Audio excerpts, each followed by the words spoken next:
जय हिंद, राम राम। जितने भी भूतपूर्व सैनिक, एक्स सर्विस मैन, रिटायर्ड फौजी भाई है, आप सभी के लिए एक नई वैकेंसी निकल के आई है यहाँ पर, जो कि हॉस्पिटल असिस्टेंट के तौर पर निकल के आ रही है। जी हाँ, अस्पताल में असिस्टेंट की नौकरी है।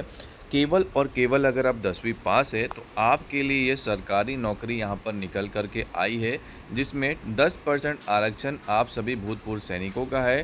टोटल यहाँ पर जो वैकेंसी है वो 1200 के लगभग जो है पदों पर है, यानी कि इसका 10% 120 पद जो है भूतपूर्व सैनिकों के लिए लगभग रिजर्व यहाँ पर किए गए हैं। वहीं बात करूँ एज रिलैक्सेशन की, तो वो भी यहाँ पर भूतपूर्व सैनिकों को मिलेगा। अपनी जो आयु है यानी एज है, उसमें जितनी भी सेवा दी है उसको माइनस करने के बाद जो एक्चुअल एज है उसमें 3 साल का एज बेनिफिट भी देखने को मिल जाता है। यानी कि पूरी की पूरी वैकेंसी में जो भूतपूर्व सैनिक है उनको यहाँ पर जो है स्पेशल कोटा मिलेगा। पूरी इन्फॉर्मेशन मैं आपको इस वीडियो में दूंगा। देखिए, ये जो वैकेंसी है वो ऑनलाइन है, लेकिन बहुत सारी ऐसी वैकेंसी होती है जो ऑफलाइन निकलती है आपके राज्य के अंदर। और अगर आप दूसरे राज्य में भटकना नहीं चाहते नौकरी के लिए, तो आज ही हमारा मेंबरशिप ज्वाइन कर लें नीचे ज्वाइन बटन से, ताकि आपको अपने राज्य में ही नौकरी मिल सके। बहुत सारी ऑफलाइन वैकेंसी जो निकलती है, जिसमें स्कूल में वार्डन की होती है या फिर हॉस्टल में होती है, टोल प्लाज़ा, कॉरपोरेट्स के अंदर, यहाँ पर हाई कोर्ट, या फिर बहुत सारे अलग अलग जगह पर जो है ऑफलाइन वैकेंसी निकलते रहती है। और आपको अगर वो राज्य की चाहिए तो आज ही हमारा ज्वाइन बटन से मेंबरशिप ज्वाइन करें, ताकि आपको कहीं और भटकना ना पड़े दूसरे राज्य में।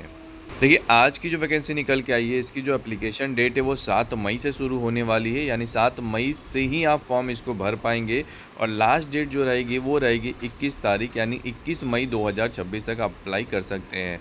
यहाँ पर जो अनरिजर्व कैटेगरी है, यानी कि जो जनरल कैटेगरी से उनके लिए 500 है, और जो ओबीसी, ईडब्ल्यूएस या फिर अनुसूचित जाति, एससी एसटी से हैं, तो उनको यहाँ पर मिलेगा 250 रुपये का फ़ायदा। यानी कि 250 रुपये उनको देना होगा। तो ये भूतपूर्व सैनिकों के लिए एप्लीकेबल है।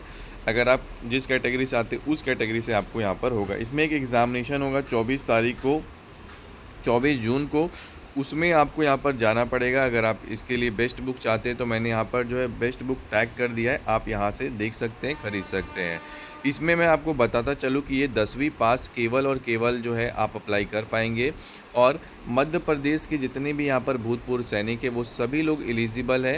अगर आप मध्य प्रदेश से नहीं हैं, दूसरे राज्य से अगर अप्लाई कर रहे हैं, तो आप जनरल कैटेगरी में भी अप्लाई यहाँ पर कर सकते हैं। आपको आप अप्लाई तो कर पाएंगे, लेकिन आपको वहाँ पर बेनिफिट नहीं मिल पाएगा एससी एसटी होने का, या फिर कह सकते हैं भूतपूर्व सैनिक होने का। वहीं एज की बात मैंने जो की, यहाँ पर देख सकते हैं, जो यहाँ पर खुली मतलब जो जनरल है उनका 40 एज है मैक्सिमम, और 45 जो है अन्य जितने भी लोग हैं सबका। लेकिन भूतपूर्व सैनिकों के लिए यहाँ पर 3 साल का जो एक्स्ट्रा बेनिफिट है वो मिलता है एक्चुअल एज में माइनस करने के बाद। जो सर्विस है उनका वो माइनस करना पड़ेगा। तो टोटल पोस्ट अगर देखा जाए, जो पद है वो 1200 पद है, जिसमें यहाँ पर देख सकते हैं कैटेगरी वाइज दिया हुआ है। 10% का सीधा आरक्षण आपको मिलेगा हर एक कैटेगरी के अंदर। तो आप यहाँ पर देख सकते हैं कि कितनी सारी वैकेंसी आई हुई है। अगर आप हमारे कह सकते हैं यहाँ पर हमारा ज्वाइन बटन अगर आपने ज्वाइन किया हुआ है, मेंबरशिप आपने लिया है, तो इसका पीडीएफ मैं डिस्क्रिप्शन में दे दूंगा, आप वहाँ से डाउनलोड कर पाएंगे। सैलरी जो है मैक्सिमम 49,000 रहेगी लेवल 1 के अनुसार। और इसके लिए अप्लाई करने के लिए 10वीं कक्षा यानी कि 10th पास आपको होना ज़रूरी है। तो मैंने आपको सारी इन्फॉर्मेशन लगभग दे दी। और भी कुछ जानकारी चाहिए तो इस नोटिफिकेशन को आप पढ़ सकते हैं, डिस्क्रिप्शन में मिलेगा अगर आप हमारे मेंबर हैं। जय हिंद, जय भारत।